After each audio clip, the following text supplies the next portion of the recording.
उज्जैन में एक राजा था। ये राजा शारीरिक सुखों में डूबा हुआ था। वो वाकई अपनी मनमर्जी करते हुए जी रहा था। तो उसकी एक पत्नी थी जिसका नाम था पिंगला। तब पिंगला बोली, अगर दो दिल मिलकर एक हो गए हों तब ऐसा ही होता है। तो अगली बार जब वो शिकार पर गया, वो इस चीज को आजमाना चाहता था।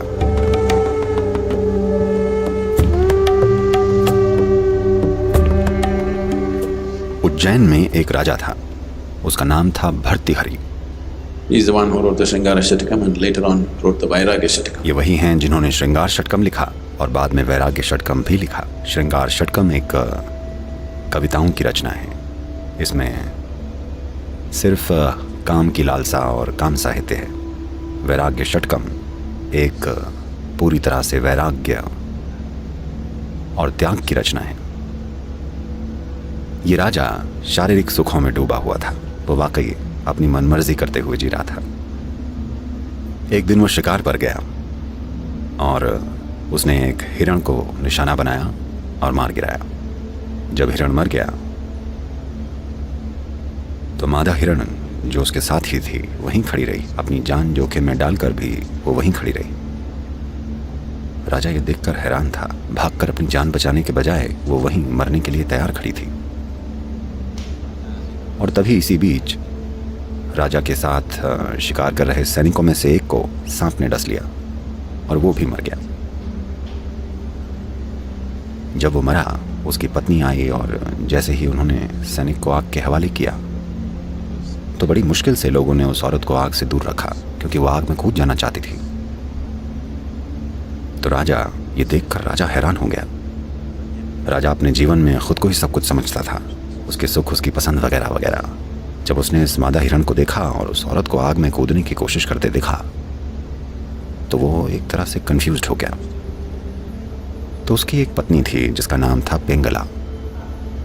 तो वो अपनी पत्नी से बात करते हुए बोला, पता है आज मैंने ये दो घटनाएं देखी, इन्होंने मेरा मन पूरी तरह से कंफ्यूज्ड करके रख दिया है। तब पिंगला बोली, अगर दो दिल मिलकर एक हो गए हों तब ऐसा ही होता है। ये एक स्वाभाविक चीज है। There's nothing amazing about it. There's nothing intriguing about it.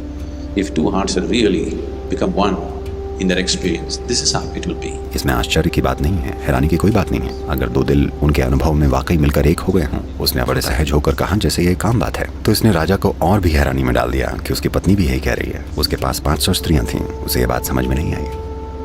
तो अगली बार जब वो शिकार पर गया, वो इसको आजमाना चाहता था। उसने क्या किया कि उसने अपने कपड़ों पर जानवरों का खून सान कर उन्हें महल में भिजवा दिया और पिंगला को यह बताया गया कि राजा मर गए हैं, उन्हें एक बाघ ने मार डाला।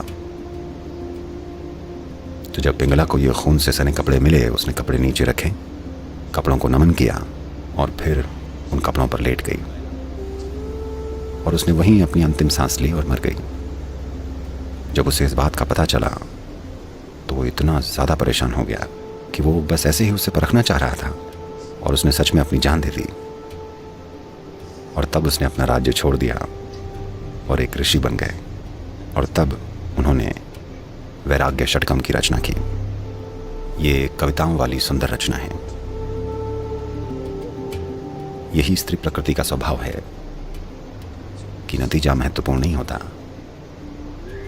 बल्कि उस पल में भावना का आवेश और प्रेम किसी भी नतीजे से ज़्यादा महत्वपूर्ण होता है। किसी काम का नतीजा क्या होगा, ये हिसाब लगाना पुरुष प्रकृति का स्वभाव है। पुरुष प्रकृति हमेशा नतीजे के बारे में सोचती रहती है। स्त्री प्रकृति नतीजे के बारे में नहीं सोचती, बल्कि सोचती है कि अभी क्या मायने रखता है।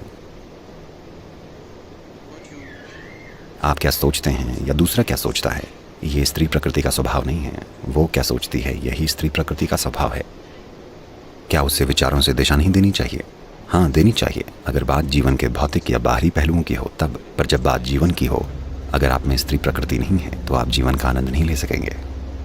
So this is the nature of the feminine, that it is capable of going beyond itself. तो यही स्त्री प्रकृति का स्वभाव है कि उसमें खुद के परे जाने की क्षमता है। जो अपने से परे जा सकता है सिर्फ वही आध्यात्मिक प्रक्रिया के लायक है। वो जो अपने आप को बचाना चाहता है वो आध्यात्मिक प्रक्रिया के लायक नहीं है।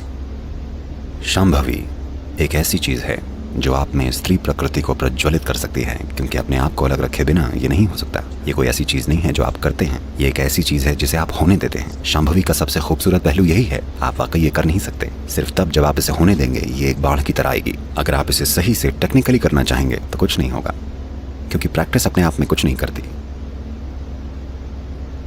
जब आप इसे होने देते हैं तब आपका सबसे भीतरी हिस्सा, जो कि सृष्टि का आधार है, वो पूरी तरह प्रकट हो जाता है।